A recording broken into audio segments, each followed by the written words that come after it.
যোৱাবাৰৰ যিখন merit list আছিল সেই মেৰিট লিষ্ট মতেতো আমাৰ মানে 3/5/2023 তাৰিখে মেৰিট লিষ্টখন প্ৰকাশ পাইছিল মানে যিখন আমাৰ first published provisional merit list আছিল আৰু যোৱাবাৰ প্ৰথম প্ৰভিজনেল মেৰিট লিষ্টখনত আমাৰ যিখিনি OBC কেটেগৰীৰ হওক বা মানে গোটেইখিনিৰ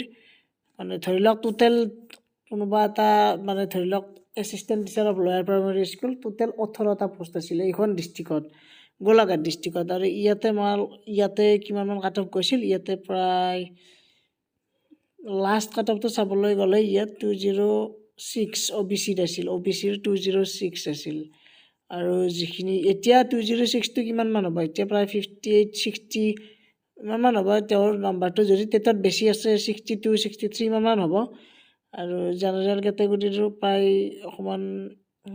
অকণমান কম আছিল কাৰণ জেনেৰেলত পোষ্ট কম আছিল সেইকাৰণে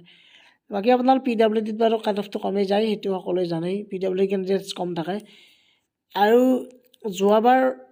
এপ্লাই কেতিয়া হৈছিল সেইটো মই দেখুৱাইছোঁ যোৱাবাৰ যেতিয়া এপ্লাই চলিছিল তেতিয়া মানে মাৰ্চৰ 1 তাৰিখ আছিল লাষ্ট ডে 2023 বৰ্ষৰ আৰু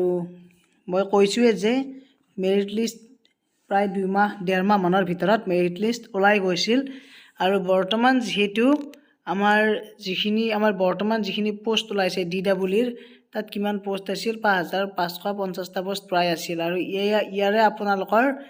যিখিনি এপ্লাই ডেট আপোনালোকৰ আছিল লাষ্ট ডেটটো কিমান আছিল এইটো আপোনালোকে চালে গম পাব বেছি দিন হোৱাই নাই বাৰু এপ্লাইটো চলি আছিল আৰু ইয়াত আছে যে 2 ফেব্ৰুৱাৰী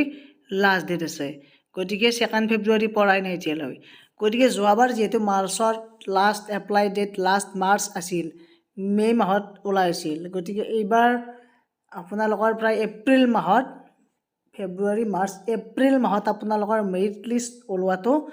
ফাইনেল তাৰমানে এপ্ৰিলত মেৰিট লিষ্ট ওলাই যাব এপ্ৰিলৰ ফাৰ্ষ্ট উইক মানত মেৰিট লিষ্ট ওলাই যাব আৰু মেৰিট লিষ্ট যিহেতু আজিকালি মানে 7খন মেৰিট লিষ্ট নোলায় হয়তো 3-4খন মেৰিট লিষ্টত গোটেইখিনি ফিনিশ্ড হৈ যাব গতিকে এইটো কনফাৰ্ম যে এপ্ৰিল মাহত আপোনালোকৰ ফাৰ্ষ্ট উইকতে মেৰিট লিষ্ট পাই যাব গতিকে অপেক্ষা কৰা সকলোৱে যিসকলে এতিয়াও এপ্লাই কৰা নাই কৰি লোৱা আৰু এপ্লাই কৰিব লাগিলে এইখিনি ডকুমেণ্টছ লাগিবই তাৰমানে যিখিনি HSLCৰ মাৰ্কশ্বিট হওক গ্ৰেজুৱেশ্যনৰ মাৰ্কশ্বিট লগতে এনি আদাৰ মাৰ্কশ্বিট কিছুমান যদি স্পৰ্টছ চাৰ্টিফিকেট আছে বা NCC চাৰ্টিফিকেট তেনেকুৱা ধৰণৰ DLED BEdটো লাগিবই লগতে কাষ্ট চাৰ্টিফিকেট আৰু পাৰ্মানেণ্ট ৰেচিডেণ্ট অফ আছাম মানে ডকুমেণ্ট এটা লাগিব আপোনালোকৰ আপুনি এই অসমত বাস কৰি থকাৰ তাৰপিছত certificate and marksheet of 8th বা CTET দুইটা যিহেতু আছে গতিকে তাৰ মাৰ্কশ্বিট চাৰ্টিফিকেট লাগিবই তাৰপিছত candidates with disabilities will have to enclose disability কোনোবা যদি আছে তেওঁলোকৰ সেইখন চাৰ্টিফিকেট লাগিব গতিকে এইখিনি স্কেন ছিগনেচাৰ ইম্পৰ্টেণ্ট ডকুমেণ্টছ আছিল গতিকে সকলোৱে শ্বেয়াৰ কৰি দিয়ক ভিডিঅ'টো এপ্ৰিল মাহত আপোনালোকে প্ৰথম প্ৰভিজনেল মেৰিট লিষ্টখন লাভ কৰিবলৈ সক্ষম হ'ব